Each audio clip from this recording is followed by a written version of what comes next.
Hi, my name's Sean Veers, and this is the Battle of Ramelle. This is the finale scene in Saving Private Ryan, one of my favorite war films, World War II films. And yeah, so this mock is about 40 inches by 90 inches, and it encapsulates a specific moment in the battle.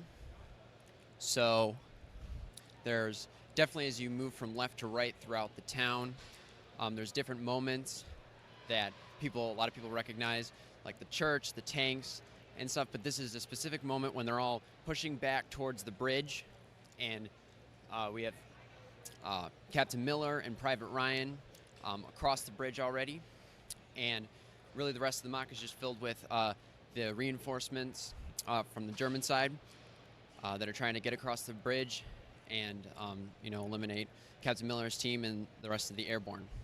Yeah, such a great scene, like you said, iconic movie, and I love over here this detail as well with the kind of film crew shooting everything. Yeah, that was one of my favorite parts I wanted to add. I wanted to have a little Easter egg in there, and I was like, perfect, because it's a movie. I wanted to have the film crew. I even got the minifigure holding the megaphone and the blue cap. That's supposed to be Steven Spielberg, the director of the movie. So then as we're looking at the build here, we can talk about this section with kind of the bridge and break down some of the design elements of this area. So the bridge, I had to build very particularly. It comes apart into a bunch of different pieces to account for travel. But the main part of the bridge is there's the top part of the bridge. I tried to get kind of that arch over the bridge by slowly moving up by like a plate or so. And you can kind of see that kind of slight slope going on. And I don't know exactly what they are, but the little pillars on the side just kind of rest there. Underneath, there's some tiles underneath the water, and they kind of just sit there. They're not really connected. But yeah, that was probably the biggest features that I tried to include. And then we've got a couple buildings before we move into kind of the main town over here. What's in these buildings out here? So yeah, it's really just I had kind of had a lot of free reign as a creator to kind of do what I wanted, because really the only interiors we see in the movie are the cafe. So, and maybe some of the maybe very slight moments, but most of it I got to just kind of have some fun, and a lot of them include different tables, and I try to use a lot of different types of minifig utensils, such as bottles, just to kind of give it that impression that there were people living here in this town, because it's a French village. So, but I kind of had free reign just to do what I wanted, make it look rubbled and very worn down, just like it is in the movie. Yeah, some great furniture. Even I'm looking in this building over here, kind of the table with the map on it and the chairs there, so that lived-in look. Yeah, actually, yeah, that building right there was the one building that is free of reference. Every other building throughout the town was straight out of the movie. I tried to copy it straight from the shot, but it wasn't until after I built this building right here that I realized that there was a specific building. I was trying to do my own thing with this building, because there wasn't a whole lot of footage showcasing what was there.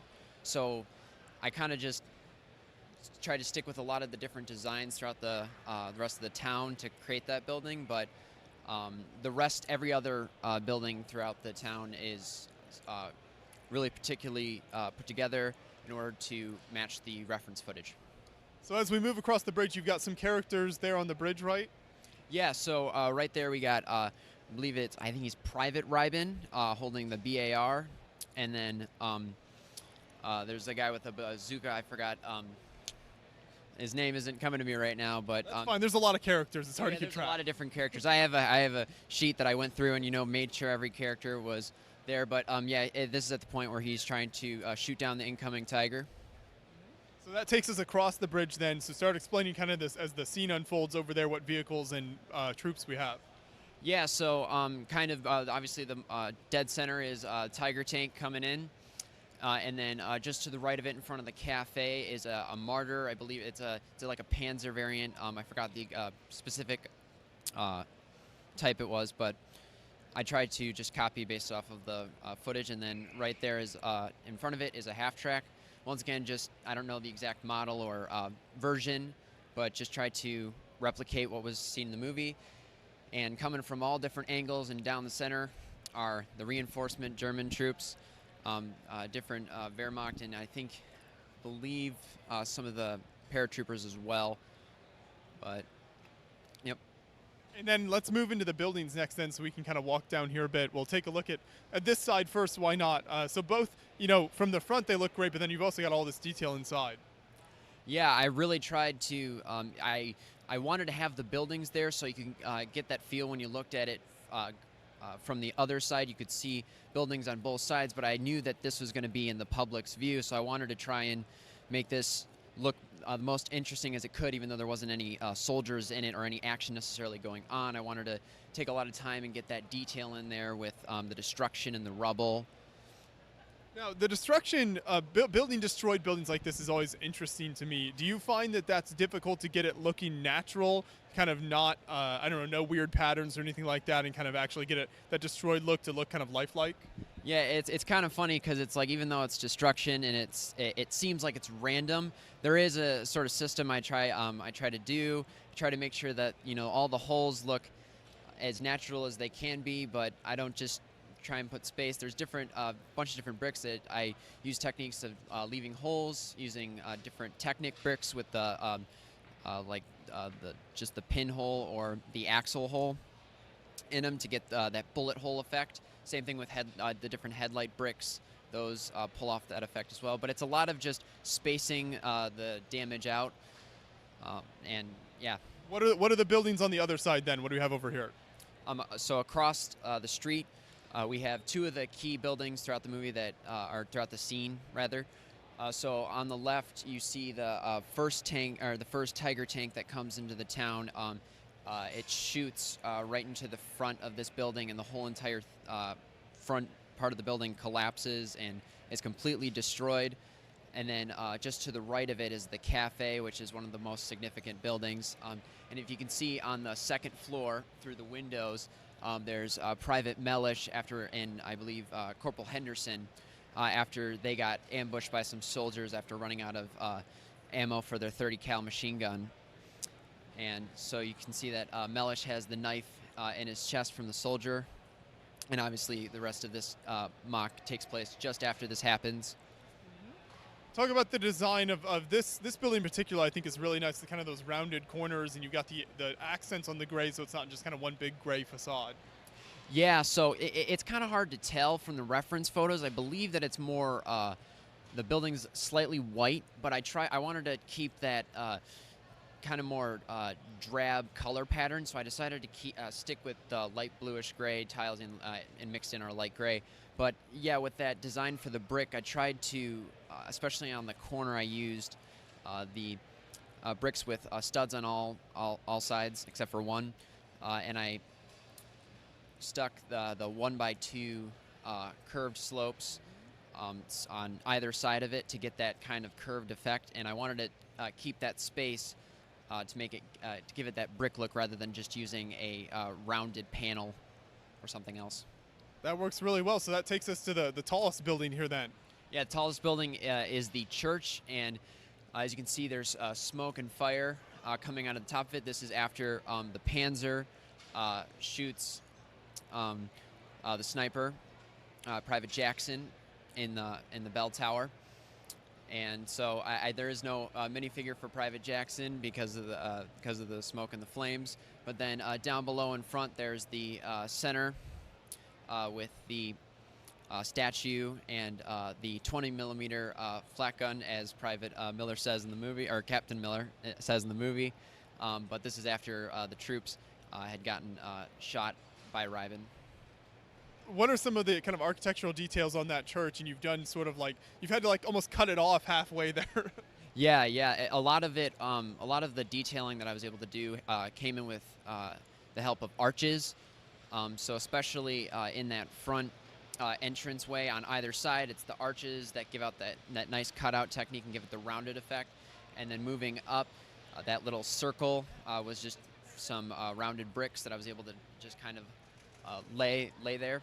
And then same thing above, more arches that give that rounded effect. It was just the design on the church that I was trying to copy from the reference photos. Yeah, and it works really well. And then we've got one other building. This building looks a little more complete than some of the others. Yeah, this one's definitely more put together. This one was another building that was you can see featured the biggest the thing I liked most about this building was the Suze sign. I don't know how to pronounce it. I think it's a French word, but I wanted to create that detailing and put it on the side. That was one of the big parts of this. One of the biggest features from this building. But yeah, I tried to keep it a little more together, just how it was in the movie, and I tried to include the interior was kind of, once again, just what I thought would look interesting in the building, what would be cool to see, because you don't really get to see a whole lot inside this in the movie. But yeah. And then another thing that's more subtle with the build but really kind of captures your attention is the amount of detailing in the sort of landscaping that you did, and that's the mixing of all these little gray and tan pieces throughout that. So talk about your approach to that technique and how you were able to kind of capture the variations in the landscape. Yeah, so I started the mock. It was completely flat. I built from one flat base level, and I just kind of combined it with various techniques of building some little mounds. Kind of just building, stacking plates just on top of each other, and maybe in kind of more rounded fashion, and then also just some, once again, it's like organized chaos with like randomly doing them, but in a particular manner to get that, terrain effect, get it to come across properly. And for the tanks and minifigures, are those all your own designs, or did you pick those up from various places? How did that work? Yeah, all the vehicles are designed by me, just based off of the movie. Tried to follow it as close as I could, because like I said, I don't know the specific versions of each vehicle, but I just tried to get the look from the movie to really capture the scene properly. And then how about all these minifigures? You've got such a nice variety of weapons and torsos, even helmets, and so I'm sure there was a lot of different places you had to source that from. Yeah, lots of different third parties. So all the weapons are brick arms, and there's for the different torsos and soldiers. There's a lot of different third party companies such as Citizen Brick, Minifig Co., and there's a lot of stickers from Brickmania as well as some of my own custom decals that I have. So just a lot of mixes, trying to get enough to give it that overwhelming feel as the German infantry is coming through. And then for setting up the build, what's that process like? Because you've got both the base and all these different buildings you've got to get set up. So how did that go for you? Yeah, it went pretty well. I had each building obviously comes apart, and it's nice because I built the terrain around the building, so you can definitely see right where the buildings fit in place. Pretty much all the buildings come off of the mock, and they kind of just sit there. Especially these buildings in front from where the public is viewing them. I tried to build them kind of on a slanted technique to get that look, especially from the ends of the mock, kind of how the town almost, there's like a V shape to the road, I guess you could say. So a lot of the buildings are kind of just sit there. They're not attached to any studs. So it makes it really easy for them to come off of the mock. We featured some of your fantastic military builds from Brick Fair here in the past. Really great work that you've done. So when you're getting ready to tackle a new project, where do you look to for inspiration, or how do you decide? Because with military history, there's just so many different areas you can go into. Yeah, like this mock is solely based upon a movie. So that's honestly where I get some of the biggest inspiration. Movies and video games, especially like the Call of Duty series has some great World War II stuff for inspiration. So, yeah, especially when I was prepping for this mock, just watching the movie, getting all that I can. That was really my biggest inspiration and guide into how to make the mock and design it. So. That's great. Well, it's always impressive seeing your work on display. Thank you so much for all the effort you put into this build, and thanks for taking us through it. Yeah, of course.